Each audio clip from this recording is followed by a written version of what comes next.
Welcome back.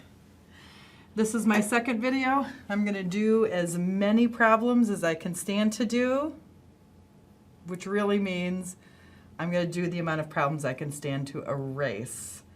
I do have new markers today. I do have new erasing claws, and we will see how it goes. Proportional reasoning. Still haven't figured out the lighting yet. Okay, proportional reasoning. We are going to solve this proportion for x. When needed, we're going to give answers as reduced fractions and as decimal approximations rounded to the nearest tenth.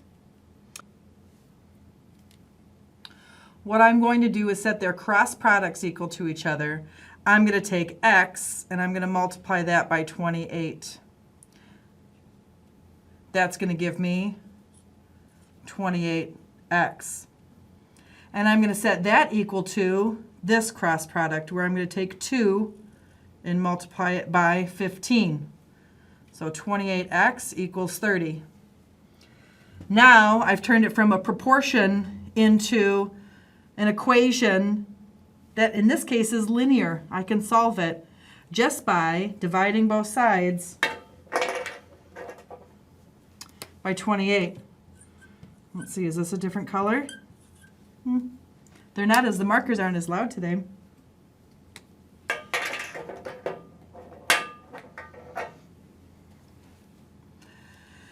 My 28s here are going to cancel.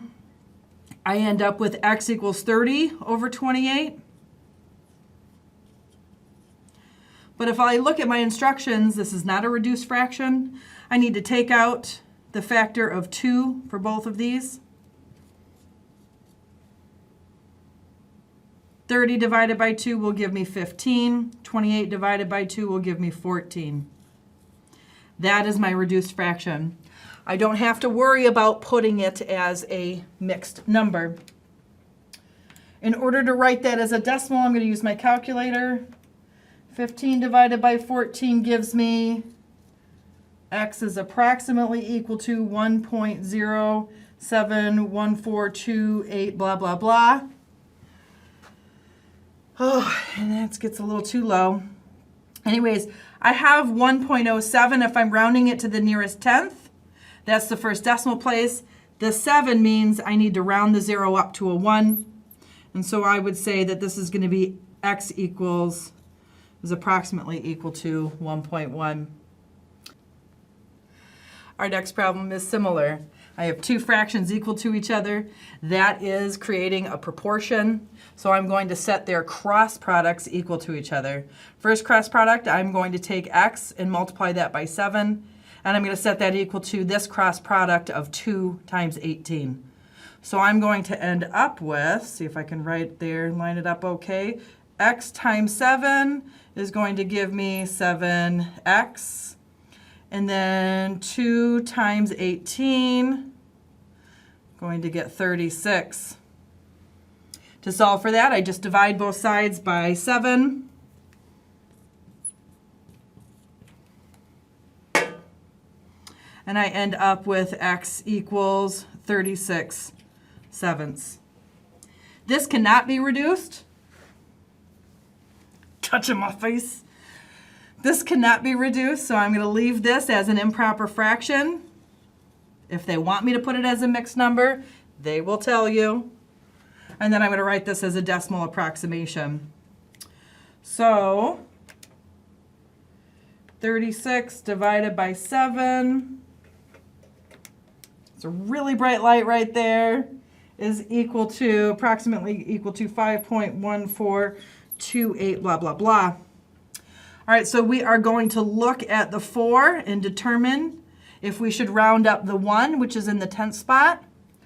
The 1 does not need to be rounded up. I would only round it up if it is followed by a 5, 6, 7, 8, or 9. So 5.1 ends up being my answer. If you notice for this next proportion, I have a binomial in one of my spots. Let's take a look at what we do with that. So I still have a fraction equal to a fraction. So I'm going to set their cross products equal to each other. There I am. Wait, there I am. Okay, so I'm going to take 4 and multiply that by 5. And then I'm going to take 3 and I'm going to multiply that by this binomial, v plus 3. So I'm going to do the easier one first. I'll just say, okay, 4 times 5, that gives me 20. And then here, 3 times v minus 3, I need to remember the parentheses. Without the parentheses, I won't have multiplied it correctly. So now I'm going to distribute out the 3, and I end up with 20 equals 3v minus 9. Notice I've turned it from two fractions equal to each other into one of the basic problems that we've been solving in class. So in order to solve for v, I am going to add 9.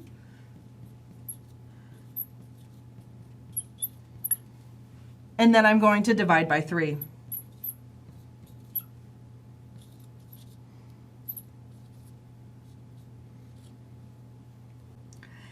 And they just asked us to simplify our answer as much as possible. They didn't ask for a decimal approximation, so we are done.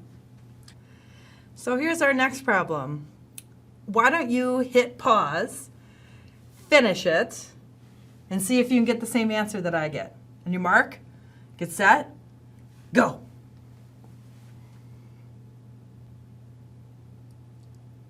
Did you hit pause? Okay, you're going to take 5 times 6. That's going to give you, down here, 30. Next, you're going to do 4 times that binomial of v plus 5. What are you going to do next? You're going to distribute out that 4.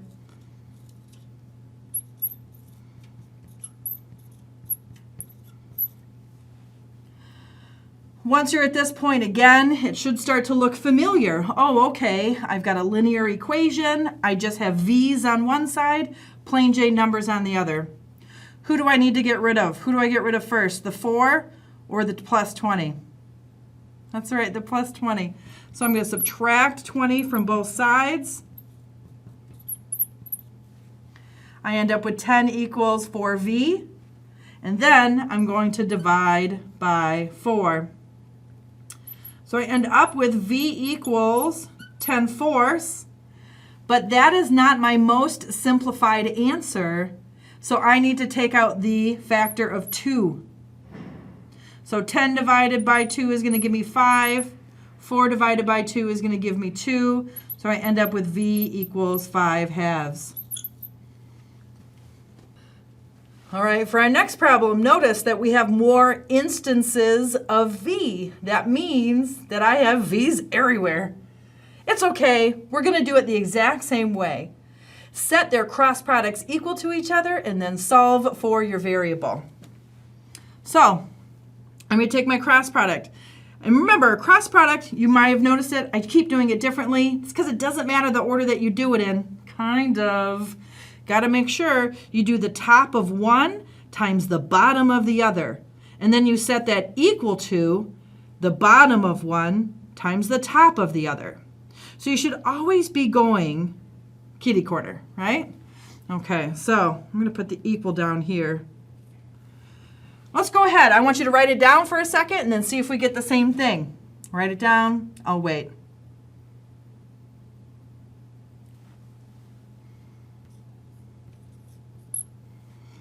All right, take negative 15 times v. I get negative 15v. Now I'm going to take negative 9 times v plus 2. And I'm going to end up with negative 15v equals minus 9v minus 18. Again, this should look similar, but it's a little bit more complex than the last ones we were looking at. What I need to do is get v's on the same side of the equation. So since this is a minus 9v, I'm going to add 9v to both sides. Remember what happens? This guy right here, poof, disappears. My negative 18 just drops on down. Once I've simplified the right side, then I'm going to simplify the left side. Negative 15v plus 9v is going to give me negative 6v. Am I done? No, I'm not. What I need to do now is divide both sides by negative 6. And I end up with v equals negative 18 divided by negative 6 is going to give me 3. Watch your signs on that. That can be tricky. For the next type of problem on Alex, this is where we're using proportional reasoning to help us solve shape problems and find the missing sides. All right, so I did it like this in the black and white, so hopefully I can point to it a little bit easier. It's kind of hard. But the idea on similar shapes is this. Corresponding sides are proportional. Corresponding sides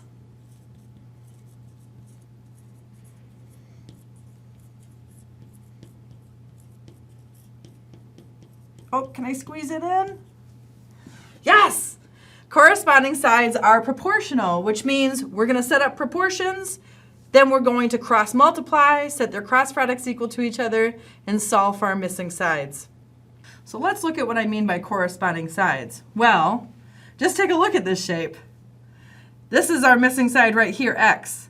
X is like which side over here? All right, I agree with you. The one that is represented by 7. So the shape, if I look at the line QR, corresponds to the side of KL. So that means that the side QR corresponds to the side of KL. So I could write that as a fraction. I can say that x corresponds to 7. And I'm going to set that equal to a set of corresponding sides over here.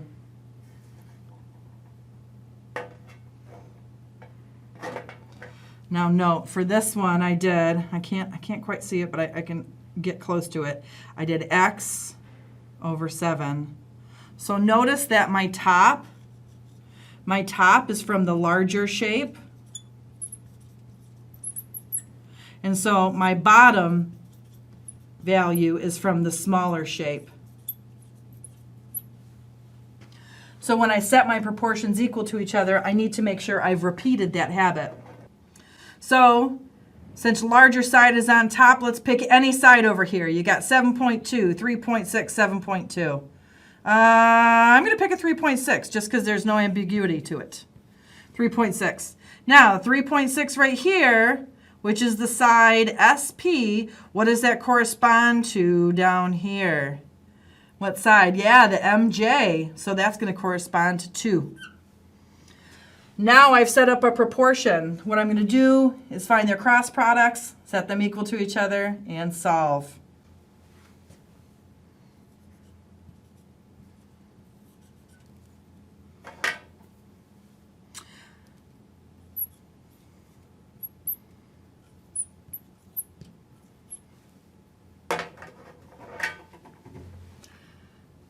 Again, I've got a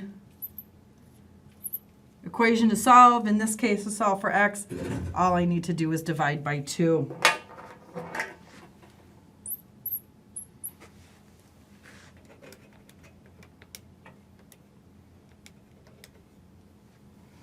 They didn't tell me to do any rounding, so I am not going to round. 12.6 is going to be my final answer. All right, here's your next problem. We're going to use the same thing. We're going to try to put the larger shapes on top, the smaller shape on the bottom. Trust me, just do it the same way, it'll click. So if I were to look at what is my missing side, what's my missing side? Is it on the big shape or smaller shape? Oh, it's the smaller shape, and it's over here. It's the x. Now, x corresponds to what side over here? What side value? So here's my x. It's not rotated, so it's a little bit easier to see. You can tell it's over here with 2. So my smallest shape is x. My larger shape has a side of 2. Now what I need to do is pick a corresponding side from large to small. So if I go over here and I say, okay, I'm going to take this shape, this side 3, what side over here is related to that? Here I've got 3. That's on my larger side. Yeah, 2.1 is what's related to that. So what I'm going to do now is find their cross products and set them equal to each other. So 2 times 2.1 is going to give me 4.2. 3 times x is going to give me 3x. Now in order to solve for x, I'm going to divide both sides by 3. And I get x equals whatever 4.2 divided by 3 is. 1.4.